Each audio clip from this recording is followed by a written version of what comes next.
Hello. Hello, ladies and gentlemen, and welcome to the Mouse and His Pals YouTube channel. As you can see, we haven't got Daryl with us today. He's currently moved house and he's got a few issues to sort, so we're all sending our own wishes to him and wishing him all the best. You are with me, James, and Dan to discuss the WandaVision finale. So let's get straight into it, guys. Let's have your first quick thoughts, and we'll start with you, Dan. Dan's froze. Don't start with Dan. We will start with you, James. Yeah, I think this episode was actually one of the better ones out of the whole series. I found it a lot more entertaining. It seemed a little bit more MCU. It wasn't quite so. What's the word? I don't know. I just think it kind of was a bit more my cup of tea. You know, we've got some cool action scenes. We got some answers a little bit. We got a bit more. I don't know. It felt a bit more. It was a good. I was less. Yeah, less. Go on. What was you gonna say? More of the culmination building up to this episode didn't disappoint you. You came out of it feeling like everything you needed was there. So yeah, it was much better than what I've felt in the previous episodes. It was up there in one of the top 3 episodes, I'd say, for me, out of all of the ones that we've seen. That's fair. What was your thoughts, Dan? I really liked it. I think I watched like clips back again. It was my favourite, but then I think because I was expecting a lot more than what we got, but I wasn't overly disappointed to get that, if that makes sense. Like, I preferred the way they've done it, but I think they hyped us up a bit too much. I was saying this to Daryl, actually, because me and Daryl were texting. Daryl said he was quite disappointed with it. And the thing I said to him, and I think this isn't just like me, Daryl, I think this is mainly the Marvel fans, is there were so many fan theories, so much that we overhyped and maybe put into our minds ourselves that was going to happen, that when it didn't happen, we got disappointed. Yeah. Like, there's a few things I do have issue with that I will address, but like Mephisto and stuff, I think we probably put that in our minds ourselves. But I'm with you. I think it was a real solid episode. It gave the closure that Wanda deserved. We now are going to see how powerful she truly is, which I'm excited for. And I think it was a real good ending to the series for me. And I've got some excitement about where this is going to lead on to in, I think, mostly Doctor Strange 2, Multiverse of Madness. I've got some exciting. So thinking back, let's talk about some of the key talking points. And I think the main thing we're going to talk about is she's now called the Scarlet Witch. She's now got the powers of the Scarlet Witch. What do we think about where this is going to lead her? Where's she going to end up? Where's she going to go from here? So, James? See, this is one of the points where I was actually a little bit disappointed, because I thought the season was going to end where, where I think the way it ended with her being all sort of witchified, like all glitchy, and then you've got the normal Wanda sitting down, chilling out sort of thing, that kind of really like messed my head up a little bit, because I didn't quite expect that at the end. I was expecting more of an actual proper climax, because if I was expecting no follow-on series, I thought, okay, WandaVision's done. That's it, done. This story is finished. But the elements of this series is what's going to take part in future Marvel editions, you know? So if you want to look back at this series to find out what that meant in another film or another show, then you can do. But now they kind of climaxed the series like as if there probably should be another series. And it just sort of confused me a little bit. I've got the feeling that there'll be no second season. This was kind of, they're looking into how to do a TV show. It's kind of like let's see what we can do. Because the other thing that's come out is apparently Kevin Feige doesn't want to put too much stuff in the TV shows because he's worried that not all Marvel fans are going to actually watch it. And I sit there and think, I disagree with this, because I look at this TV show, and if you are a massive MCU fan, you're going to watch, say, Doctor Strange 2 and going to be like, where's Scarlet Witch got this uniform for? Why has she gone and become a dark, like, how is she now called a witch? What's Westview? Who's Agatha Harkness? There's too many unanswered questions. I think they should just embrace it and admit that people are going to have to watch the TV show. And I would imagine if you are an MCU fan, you're going to watch this TV show. Yeah. So, for me, it's a no-brainer. I think it's like one of those things. If you're a fan of any genre or series of films, like this is completely out there, but if they brought out something related to like Lord of the Rings or The Hobbit, like an animated show, I guarantee fan base of those movies, which I am as well, they are likely to watch that series because something brought an extended universe for that sort of fans. Do you know what I mean? And I'll be surprised if there are any Marvel fans that haven't watched this. I understand it not being everyone's cup of tea and then being a bit disappointed in some ways. I know that, I know my wife isn't particularly fond of this series at all. She likes Marvel though, so it's not everyone's cup of tea. It's just you sit there and go, I might not like the Guardians movies, but you're going to watch them if you like the MCU. It's just that's the way it goes. So moving on, I think Dan's back with us now. So what was everyone's thoughts of White Vision and what happened with him? Dan, can you hear us? James is going to go. Dan's connection. So obviously White Vision turned up, and as we thought, he was a sentient being that was sent to try and kill Wanda. But then Vision, the fake Vision in the Hex, kind of opens up his eyes, as James put. They were talking about how, is this the original? The only thing that I could think of and James could think of was the scene from Only Fools and Horses, when it was like, I've replaced this brush head like 18 times. I've replaced the brush, like the arm 23. Is it the same? I thought that was quite. How can it be the same broom then, Trigger? It was good. It was brilliant, that. And I do believe we'll see White Vision again. In what extent, I have no idea, because obviously he just flew off. Because obviously we know that White Vision to be the same body, but he isn't the same Vision in terms of his mind. He hasn't got the same beliefs as what the other Vision was. So it'll be interesting to see. Dan, can you hear us? I've said he's going to turn his video off and just use the connection with his mic. Okay, perfect. So that might work. Sometimes when you turn the video off, it helps with connection because of the what's it called? Bandwidth. But yeah. So what did you say? Sorry, because you directed that, Dan, and I switched off. Just in terms of White Vision, obviously you have the Vision. That White Vision has flew off, and obviously the Vision that was in the Hex is obviously the beliefs of the original Vision, but wasn't in body. Yeah. And he kind of opened up the White Vision to becoming that, and he flew off. So, in what extent do we think he appears in the MCU again? Because to just disappear. What do you think he was made of? He was the original Vision. He's the body part. That's the original Vision's body, just white. They've reconfigured him to be a sentient being. They've brought him back to life in a different way. Right. So, okay. So I've got you. So I'm just remembered because she goes back and sees Vision all dismembered, didn't she? Yes. And that's that Vision dismembered but put back together, but looks right. Yeah. But because he come across like a bad version, didn't he? Almost. Yeah. So originally, Sword set him up to be a bad. Was sent in to kill Wanda because the guy at Shield, the head of Shield, what's his name?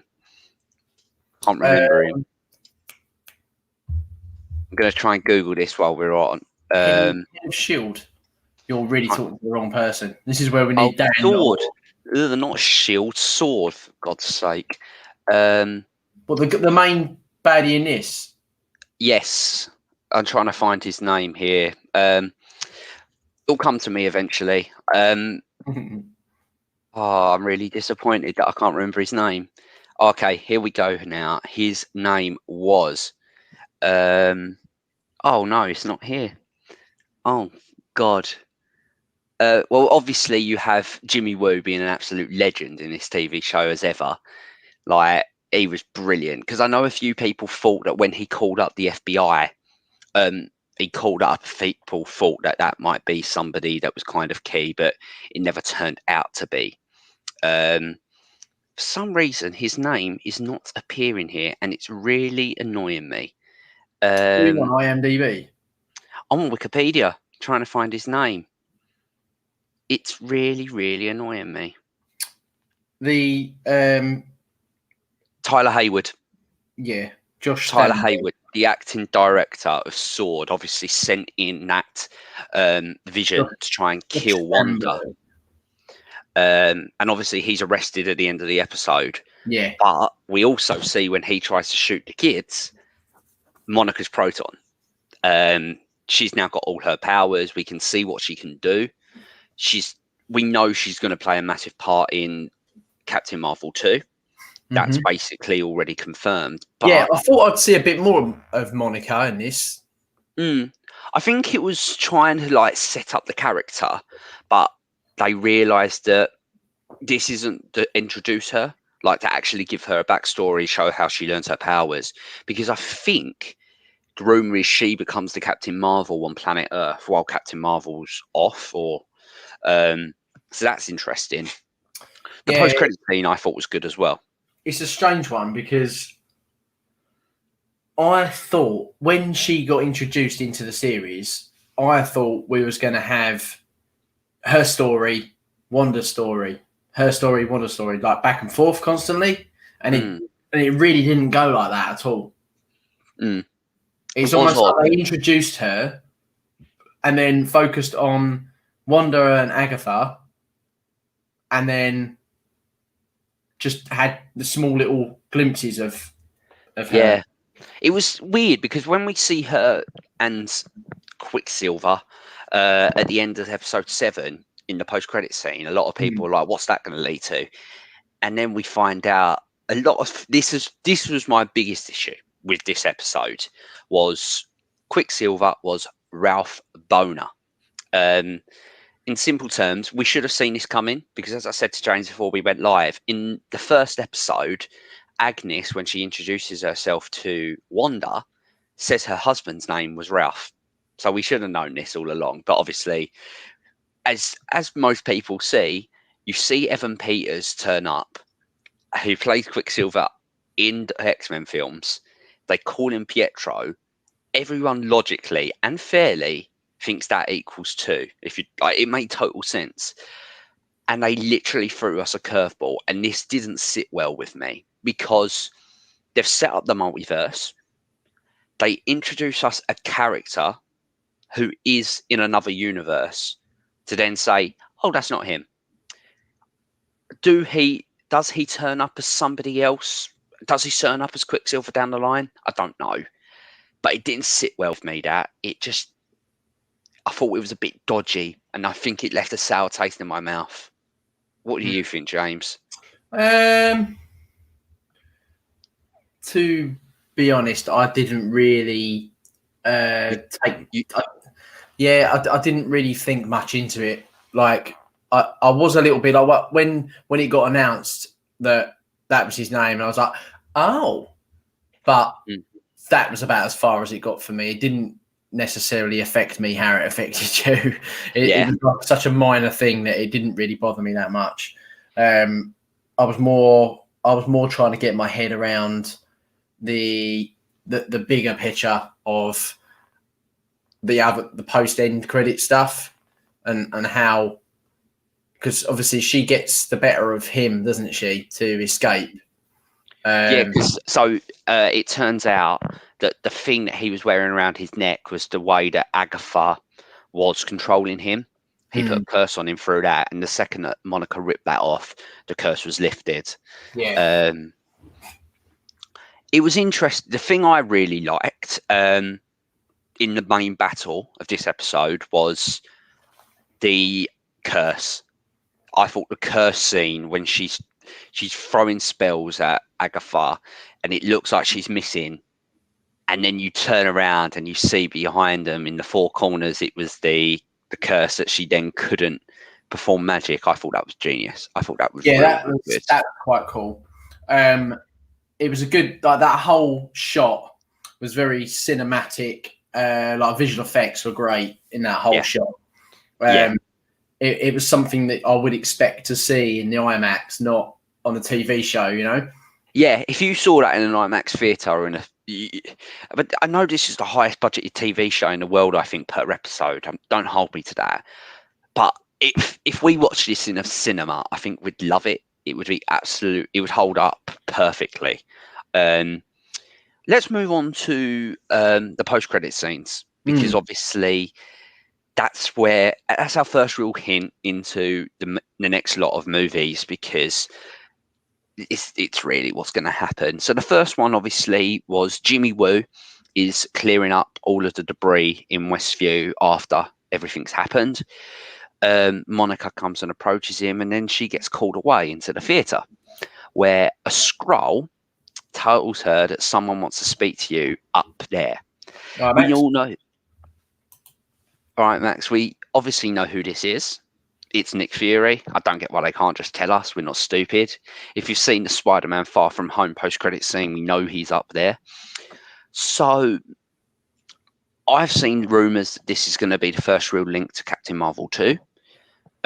Also the TV show Secret Invaders, because that's going to deal with the Skrulls as well. I don't know the release date for Captain Marvel 2. I'm not sure. I saw a timeline earlier on Twitter, and there was quite a lot of other things before Captain Marvel 2. Like, you've got the Chi-Chi, whatever it is, Shang-Chi, you got Eternals, you got, I think, Thor is before Captain Marvel. You've got the Winter Soldier thing coming out. So I've just checked. So we have Black Widow, Shang-Chi, Eternals, Spider-Man, Doctor Strange, Thor, Black Panther, then Captain Marvel. It's about a year. It's almost 2 years. It comes out in November 2022. So there's a few things between it. Obviously, the other link is Secret Invasion, but that hasn't actually got a release date, so that's likely to be after. So looking at this, what film could she potentially turn up in before? Maybe Doctor Strange again? Other than that, I can't see what film she'd turn up in. Yeah, I don't think she'll be in Thor. Max ain't wrong. I feel like, I don't think she'll be in Thor, and I don't think she will be. I think Black Widow's a prequel, isn't it? Yeah, Black Widow, no. Shang-Chi, I don't know anything about. It wouldn't be Shang-Chi. It doesn't make sense to be. I think if it's not Doctor Strange, it could easily be Doctor Strange, because I think it will be Strange. Because Agatha is almost definitely going to return up, because it's not like they're done with her. Like, you hear Wanda say, "We'll be seeing you again," and it makes total sense, because in the comics, Agatha is Wanda's like mentor, so she's still going to need her to understand how to become a powerful witch. So I do think we'll see Agatha and Monica all again very soon. Doctor Strange. The second post-credit scene, this was the brilliant one for me. We see a mountain range, a massive, beautiful mountain range, and then we zoom in this cabin, and it's just Wanda. She's sitting out the front, and she hears the kettle boil. We're like, oh, she's finally got off. She's got the clothes she needs. She's just getting time to like relax. Until we go into her bedroom and we notice something very similar to what we saw in Doctor Strange. It's her reading a book, but it's not any old book. It's The Darkhold, which is pretty huge, because also as you are closing in on her, you hear a couple of screams, and those screams obviously are very reminiscent of children. So it's likely that in Doctor Strange Multiverse of Madness, she's going to try and resurrect or bring her children from another multiverse. Agnes. Agatha got recast as Agnes, then Wanda stopped the spell, so she's still about. Yeah, she's definitely still about. Dan's going to comment instead of on here so he can put him in. I never thought. I don't believe that James has ever admitted that I've got better Wi-Fi than someone. First time forever. I don't understand what Dan's internet's so bad at the moment. Did it remind me of Thanos wrestling? I'll just snap in the stones. Not really, because Thanos kind of felt like he completed his mission there. I kind of think this is Wanda trying to get some time away to really understand who she is, because obviously she's just been given this news that she's an all-powerful witch, like Scarlet Witch, which is really dark and really powerful. So she needs time to understand what she is. Like even Agatha says it in the episode, she's more powerful than Sorcerer Supreme, which is Doctor Strange, and we know how powerful he is. He's arguably one of the most strongest Avengers. So it will be interesting to see what happens. Do you know what? Talking about what Max said there, I know what he's saying. It's more of a mirror, a cinematic mirror, rather than the message that they're trying. Because I think that Thanos actually thought that his job was done. So he was almost in a retirement.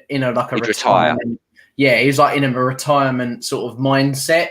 You know, he was just, you know, quite happy, tranquil, getting on with like. Whereas this one, you know, there's more of a darker motive with this.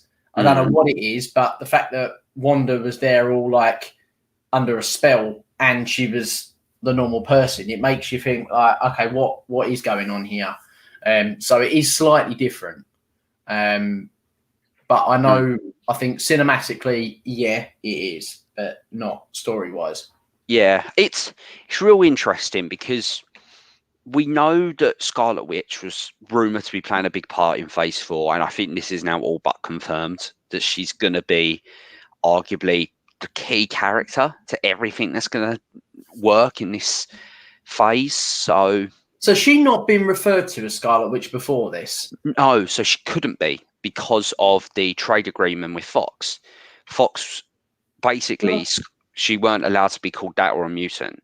However, I've heard people call her Scarlet Witch. Fans call her Scarlet Witch because that's what she is. Like Wanda Maximoff is Scarlet Witch in the comics, so fans call her that. But in the films, they aren't allowed to use the word mutant or Scarlet Witch.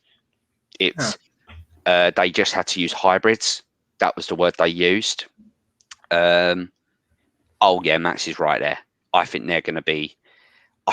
For someone who didn't like Doctor Strange, it's one of my least favorite MCU movies. Multiverse of Madness is one of the most anticipated I've been for a film in absolutely ages. And although we're seeing like leaks from Thor Love and Thunder, we're hearing leaks of, and the other films we're hearing, like even Spider-Man 3, we're hearing leaks of. There's been no talk of this film. We know literally nothing outside of some of the characters that are returning, and this makes me really excited because I think this film could be one of the best MCU movies ever done. I'm really excited for this. I don't know about you. You know what? I like Doctor Strange. It's not one of my favourites, but I do. That's a good point, Dan. I'll add that in a sec. I do think that it's good and it's important because but there's a bit in that film where it sort of it feels like it's long. Yeah. Like it's kept coming on a bit. Like it gets very trippy, don't it? It is very, yeah. I wish I saw it in cinema. I think it was one of the only Avengers movies or Marvel movies I haven't seen in cinema. Really? See, ironically, I saw that in the cinema and preferred it more when I first watched it than when I watched it second time around. That don't surprise me. And I think that's partly because I hadn't watched all of the Marvel movies in chronological order. I'd watched them as of when, and like I never really understood the story as such. I watched the origin stories, but I watched them later. I think the first main film I watched was Avengers, and then watched all of them up until that. Do you know what I mean? James, I did the exact same thing. My first ever Marvel movie I watched was the Avengers on a flight home from America, and then I really fell into the MCU. I worked at the cinema when Doctor Strange got released. I saw the post-credit scenes about 50 times, but I never watched the movie until after I left the cinema. I really like the film. I think it's good. I like the whole journey of. I like a lot of the origin stories, like where they. Like, I like the fact that he has to go out and find himself a little bit more. You know. So now he's established, and he's got. And I think because now we've no longer got Iron Man anymore. I think he's going to take over from being that arrogant character. Hopefully, he will be a bit more likable. Yeah, I just think this film's got so much potential because they're going for a more horror feel, and to get a director like Sam Raimi in, who's done some of the best horror movies ever made, like he's current, like outside of the Spider-Man films, he made the Evil Dead movies, which are regarded as some of the best. So I'm really excited for this. James, where do you see the MCU going from now? And let's do a quick preview of Falcon and Winter Soldier. That's now less than 2 weeks away. Like, are you really excited for this more than WandaVision? What do you expect from it? I actually am, because from what I've seen, ironically, I didn't overly rate the movie as much as you guys did. But I think being in shorter episodes, from what I've seen just alone in the trailer, I think it's going to be quite fun. And it's going to be like a good action-packed, movie. Good guys against bad guys. Bit of banter a bit of banter between them. And I think I'm hoping that it does tie in a bit more with the sword stuff. Do you know what I mean? I think this is going to look a lot more after, because Helmut Zemo is returning. That is confirmed, and he's one of my favourite ever villains in the whole of the MCU. I think he's genius. So just looking at it now. So Dan's got loads of comments I'm going to get through in a minute, so be patient, Dan. I will get through them. You look at it, the people confirmed to be returning are Anthony Mackie, Sebastian Stan, so that's Falcon and Winter Soldier, obviously, Helmut Zemo, Sharon Carter as Agent 13, and John E.F. Walker, who is a militant successor to Captain America, created by the US government. So I don't know much about this show, in terms of. You think it's going to be like a RoboCop type person they're going to have to defeat? So obviously this character here, Wyatt Russell's John F. Walker, is Captain America's US successor. He's probably going to play a part. I don't know much about this show. It's really weird. I don't know what to expect. Should I expect something that's going to try and stand on its own 2 feet to try and or is this going to be something that really tries to add onto the next lot of MCU movies? For me, I don't have any expectations, purely because all this stuff is all new, and they're just trying to sort of give both these characters. When you think about the characters that are in it, okay, Sam and Bucky, they've not really had a chance to shine yet. They've always been in the background. In the background, yeah, they've been there. They've had scenes where they've shone, but not necessarily a main focus point on them. And I think this is a chance where both of them can, because they've both got a heavy link to Captain America, but in completely different ways. So I do think that I think he'll be all right. I actually do think he'll be all right. But at the end of the day, I don't. My own personal thoughts on that movie, I'm not gonna go in with that attitude. I'm actually going to go in with the attitude with this one. I think it's going to be a bit more up my street. But I think there's a few, because Dan's talking about this now. So let's quickly just talk on this, and then we'll go back to that. Young Avengers is heavily being built on. Yep, that looks like it is. So I really wish I knew more about the Young Avengers. It's something my knowledge isn't that good on, but I'm just looking at it now. Members of that are Iron Lad, Hawkeye, Kid Loki, Hulkling, Miss America, Patriot, Prodigy, Speed, Statuette, Statua, Vision, and Wiccan. So obviously, Wiccan, Speed, and Vision have all just been in WandaVision. So we are seeing a lot more of these characters. Will Hulkling turn up in the TV show of She-Hulk? Probably. So just reading about it really quickly there, this is true. The Young Avengers are definitely being built up. Okay, that'd be interesting. I'll probably actually enjoy that, I think. I can imagine like a load of sort of teenager kid heroes being quite cool. Dan's been there since the beginning, he said. Bruce Campbell cameo. Who's Bruce Campbell? Bruce Campbell. I know the name. I do recognise the name. Bruce. Do you remember the guy that cameos in all 3 Spider-Man movies? The original Sam Raimi Spider-Man movies. You'd recognise him if you watched the original Sam Raimi Spider-Man movies back. He's the ring introducer for when Spider-Man goes to have to fight in the first Spider-Man 2. He's the usher at the front of the theatre when Peter Parker's late, and in the third one, he is the waiter who is there when MJ leaves, when he was going to engage to her. I can't believe I remember them off the top of my head. Bart Rock is back as well. The guy Cap fights on the boat in Winter Soldier. I always wondered what happened to him, so I'm really happy that Bart Rock is back, because he just like disappeared and we never heard from him again. And that was one of the issues I had with Winter Soldier, actually. So, yep, James, Winter Soldier's terrible just because of that. Bruce Campbell is Ash, main character in Evil Dead films.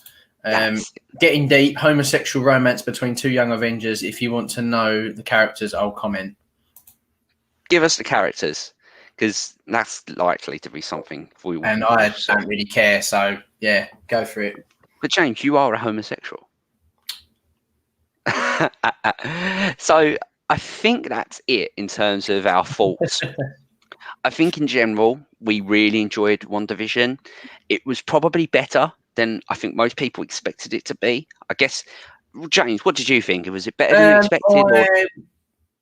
It had moments of, for me, it had moments of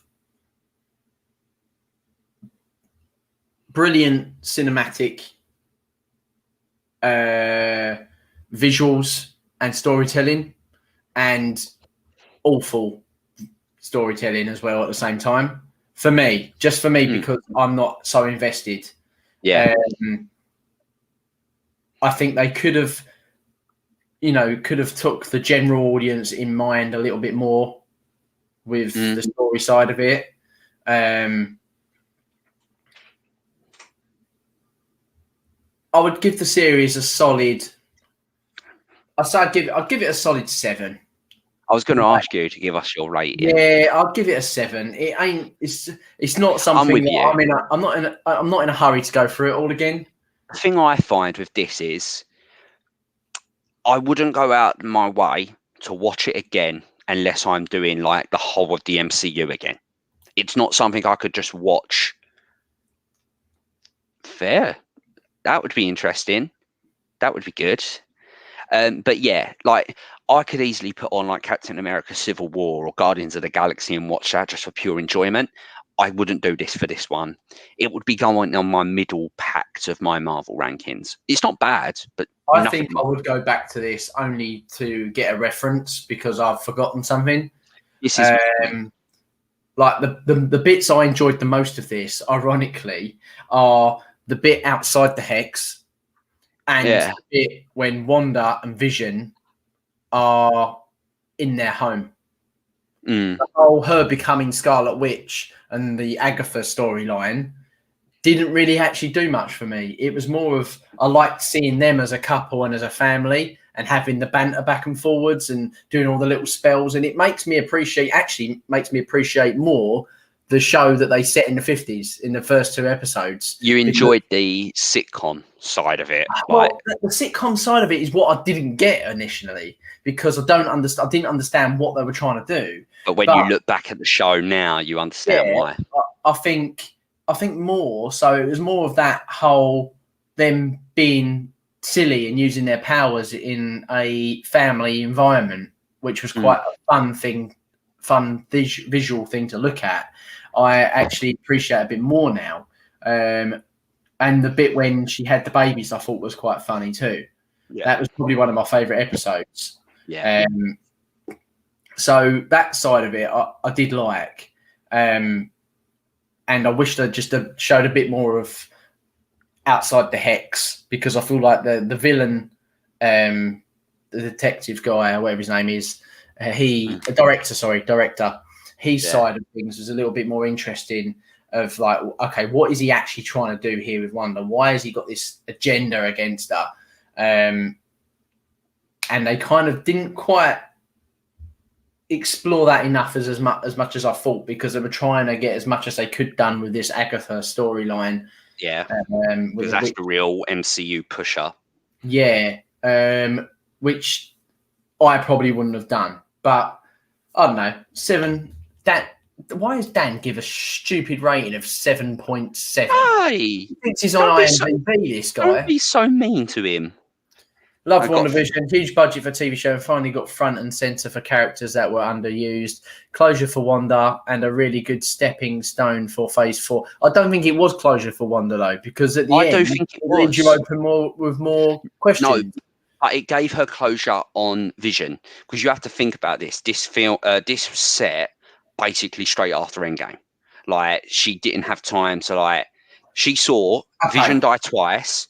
She then resurrected, sees Thanos. If that's what Dan means, closure for Vision, then yeah, I understand that. That's fine. Yeah. I agree with that. The thing I liked about this show most, go on. It made some of the weaker Marvel Cinematic Universe films better. A character that was historically hated in Kat Dennings' character is now quite liked from this TV show. Ant-Man and the Wasp, Jimmy Woo. Jimmy Woo is now arguably the best thing about this TV show if you speak to some fans. So it is embraced and improved some of the lesser liked Marvel movies. Yeah, I prefer Kat Dennings' character in this more than I do in the Thor films. Although, do you know what? I actually don't think it's her character. I think it's just I'm just not a lover of the film and the way it's back and forth and just she is one of the issues with the first film. I know Daryl will disagree with us because he loves her. Really. Jimmy Woo series. Woo! Hopefully. If we got a Jimmy Woo X-Files series, he would be absolutely legendary. Dan says he hates being conformed to strict numbers. I'd love it if he gave us like a 7.743 rating. That would be brilliant. It's closer to a 7 than an 8 for me. I'm with you. I think if they it had, I'm very strict with ratings because I look at things. I'll try and look at it from both perspectives. And all these tick boxes. Does it meet the needs of the fan base? Does it offer fan service? Does it answer questions? Does it all these different little things? And for me, there's still questions that I don't know. It didn't meet the needs of the general audience enough. Yeah, I think we have to. I downgraded it slightly, but for a fan, that is really invested, I can see them pushing at an 8 or a 9. I'm fine with that. I don't disagree with them. It's just how I feel. Yeah, don't disagree with you. I think that's us for the day. We've probably gone a little bit longer than I actually expected. Right. But it was good to actually get our thoughts out of the finale, and now we've got a couple of weeks wait until Falcon and the Winter Soldier. And I'm sure you know what? I am actually excited about that because now we've got nothing to look forward to on a Friday. It's going to be good to having something to talk about again, So it feels good. Go on. No, it feels good because I have to admit, during these lockdowns, it's nice to have something on a Friday to be excited for. It kind of became routine to have that as one of the things to be excited. So it'll be a week off. It's hard to rate as it's stretched into episodes rather than a 2-hour slot. Not wrong there, This ain't wrong. Yeah, it would be not like the week off kind of come at an ideal time for me with my exam in a couple of weeks, but it's nice as well we haven't got that long a turnaround until Falcon and Winter Soldier. And I feel like that is one thing I'm hoping that, like, if anything, it's kind of coincided with Disney Plus quite well, because like where we've not been able to go out to the cinema and stuff like that, I think having this stuff release on a weekly basis, you know, it gives you something to look forward to get you through the lockdown. So hopefully by the time lockdown is lifted and you can go back to movie theaters and cinemas and stuff like that again, you know, these movies will be out at that time. So you've got something to lead up, rather than you just sitting, waiting and just talking about stuff. We've got all these series to look forward to until we get back to the cinemas again. Yeah, I know what you mean. Which is quite important. I think it's not even just for this. This is for like, this is like including Star Wars as well. You know, all the Star Wars shows that are coming out on Disney Plus. Yeah. So going forwards, we're looking forward to Captain America. What's it called? Falcon and Winter Soldier. Falcon and Winter Soldier, which comes out in a few weeks. We're going to do a series on that. Probably going to do the breakdowns of every episode. I'm pretty sure Dan will probably want to jump on that one as well. Finishing up, we've got Beauty and the Beast coming out maybe next week as well. Yes. Our next Renaissance period. I don't think next week after next, it's likely to be, because of you've obviously got a busy week ahead, maybe. Yeah. I've got my exam in 2 weeks. Daryl's obviously got some stuff at home. So then no guarantee, but there might not be a podcast for a couple of weeks or a YouTube video for a couple of weeks, but we will definitely be back soon. Everything's kind of come to a head for all of us at a dodgy time. And it doesn't mean that we're not going to be back anytime soon. Just life happens, and hopefully we can be back giving you good content soon. Dan's going to be on. Whee! Hopefully, his internet sorted by then. Please get new Wi-Fi. Yes, please, Dan. What makes me laugh? You can get on Call of Duty and play Call of Duty. We can't go on a chat. I don't know how it works. It's good you're here, James. Doesn't want to talk to you. I know. But yeah, guys, please, thanks for joining us through all of the whole series. We've really enjoyed it. We've been enjoying interaction with Max as well. Thanks for joining us, Max, on all the live chats. Be sure to be back with us on the Winter Soldier one. That'd be good. And any Star Wars stuff if you're into that as well. Other than that, don't forget to like and subscribe. Click the notification bell for more videos. And anything else, Jamie? No, that's everything. I think we're good. Cheers, guys. Have a lovely end of your weekend. See you soon. Woo-hoo! See you later. Bye-bye.